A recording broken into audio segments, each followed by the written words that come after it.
అభివృద్ధి సంక్షేమం గేట్లు తెరవాలి Chinta Prabhakar. Sangareddy MLA BRS party జిల్లా అధ్యక్షుడు సంగారెడ్డి జిల్లా పంట నష్టపోయిన రైతులకు పరిహారం ఇవ్వాలని, ప్రతి క్వింటాకు 500 బోనస్ చెల్లించాలని ప్రభుత్వాన్ని డిమాండ్ చేస్తూ జిల్లా కలెక్టరేట్ కార్యాలయంలో వినతి పత్రం అందజేశారు. ఎమ్మెల్యేలు చింతా ప్రభాకర్, మాణిక్రావు, జిల్లా పరిషత్ చైర్పర్సన్ మంజుశ్రీ జైపాల్ రెడ్డి, ఎమ్మెల్యే చింతా ప్రభాకర్ మాట్లాడారు. దివాలా కోరు కాంగ్రెస్ ప్రభుత్వం రైతులకు ఇచ్చిన హామీలు నెరవేర్చడం లేదన్నారు. రైతుల కష్టాలను పట్టించుకోకుండా ప్రకృతి విపత్తు కానే కాదు, కాంగ్రెస్ పాలన తీసుకొచ్చిన విపత్తు ప్రభుత్వం రైతులను ఆదుకోవాలని, ఎకరానికి 25,000 రూపాయల నష్టపరిహారం చెల్లించాలని, అలాగే రైతులకు 500 రూపాయల బోనస్ ఇవ్వాలని, బోనస్ తో పాటు మిగిలిన పంటలు కొనాలని, రైతులకు 24 గంటల నాణ్యమైన కరెంట్ అందించాలన్నారు.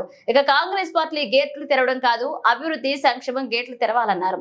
కాంగ్రెస్ పార్టీ ఆలోచన విధానం రైతులకు నష్టం కలిగించే విధంగా ఉందన్నారు. రైతుల సమస్యలను ప్రభుత్వం పట్టించుకోకపోతే 6వ తేదీన మాజీ ముఖ్యమంత్రి కేసీఆర్ ఆదేశాల మేరకు జిల్లా కేంద్రంలో పెద్ద ఎత్తున ధర్నా కార్యక్రమం ఉంటుందన్నారు.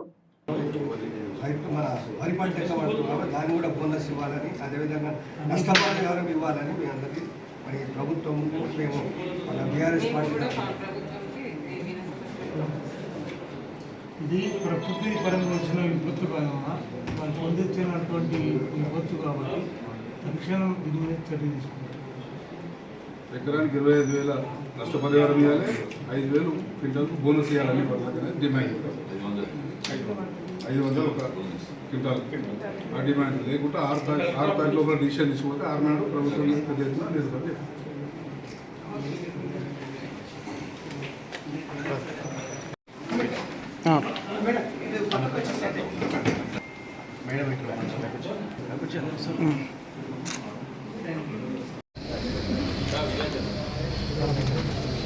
ఎండగరండి అన్న ప్లీజ్.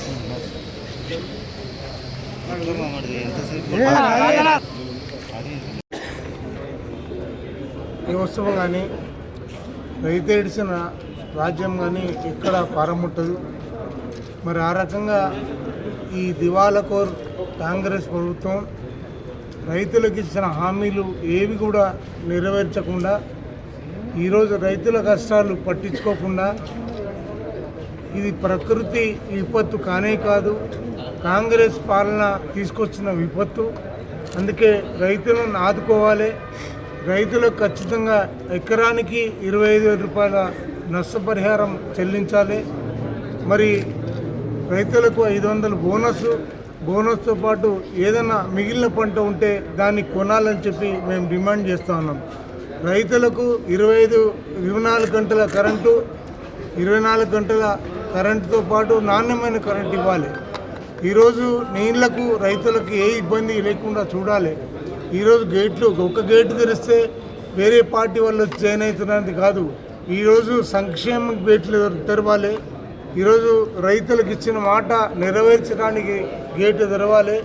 ఈరోజు అభివృద్ధికి సంబంధించిన గేటు తెరవాలి తప్పించి ఈరోజు ఎంతసేపు వాళ్ళ ఆలోచన విధానం రైతులకు నష్టం చేయాలి, ఈరోజు ప్రతీకారం తీర్చుకోవాలనే ధోరణితో ఈరోజు వెళ్తున్నటువంటి తీరు ఈరోజు ప్రజలు, రైతులు ఘోరంగా తీవ్రంగా ఖండిస్తూ ఉన్నారు. దీన్ని ఎట్టి పరిస్థితుల్లో ప్రభుత్వం పట్టించుకోకపోయి మరి దీని మీద దృష్టి సారించకపోతే 6వ తారీఖు నాడు మరి మాజీ ముఖ్యమంత్రి గారు ఇచ్చిన పిలుపు మేరకు ధర్నా కార్యక్రమంలో పెద్ద ఎత్తున ఈ జిల్లా హెడ్ క్వార్టర్లో చేస్తామని మీద తెలియజేస్తున్నాం. జై తెలంగాణ, జై.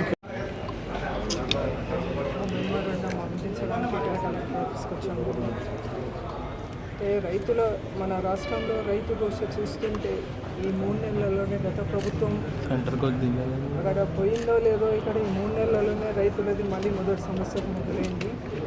ఎందుకంటే ఎండిపోయిన పంటలు, సరైన సమయానికి రైతు బంధు అందక ఇబ్బందులు, 24 గంటలు కరెంటు లేక బోర్లు ఫెయిల్ కావడము, ట్రాన్స్ఫార్మర్లు కాలిపోవడము, మళ్ళీ ముందు ఏ పరిస్థితి ఉండేదో మన రాష్ట్రంలో అదేవిధంగా ఈ రోజు మనకు కనబడుతుంది. ఎందుకనంటే ఇది ప్రకృతి వైపరీత్యంతో కాకుండా ప్రభుత్వం కూడా సరైన సమయానికి రైతుకు ఏ విధంగా నీరు అందించడం కానీ, కరెంట్ ఇవ్వడం కానీ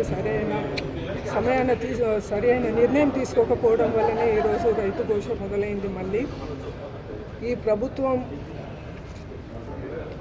తాను వచ్చిన తర్వాత రైతుకు ఎంతో మేలు చేస్తానని మాట ఇచ్చి వచ్చింది, కానీ వచ్చిన తర్వాత ఈ 3 నెలల్లోనే రైతు కోసం ఎంతగా ఉందో మనం ఈరోజు మనకు కనబడుతుంది. తెలంగాణ రాష్ట్రం యావత్తు మరి కలెక్టర్ ఆఫీస్ దగ్గర ఈ యొక్క రైతు కోస చూడలేక మరి మీ అందరికీ తెలుసు మరి ఈ యొక్క వైపరీత్యం ఏదైతే ఉందో పంటలు ఎండిపోతూ కాలబెట్టుకున్న రైతులను మనం అందరం కూడా రోజు మరి అక్కడక్కడ మరి వాట్సాప్ కానీ ఫేస్బుక్లో కానీ చూస్తూ ఉన్నాం. కాబట్టి మరి ఈ యొక్క ఇప్పుడు వచ్చిన ప్రభుత్వం రైతులకు అనేక రకాలుగా మరి ఏదైతే హామీలు ఇచ్చిండ్రో వాటిని నెరవేర్చకపోతూ రైతు ఘోష పుచ్చుకుంటుంది. కాబట్టి ఈ రాజ్యం తప్పకుండా అదే ఏదైతే ఒక నానుడి ఉందో ఎద్దేడ్చిన అవసరం ఉండదు, మరి రైతు చేసిన రాజ్యం ఉండదు అన్నట్టు తప్పకుండా ఈ యొక్క మరి ఏదైతే ప్రభుత్వం చేస్తున్న ఈ యొక్క మరి అన్నీ కూడా నెరవేర్చాలి.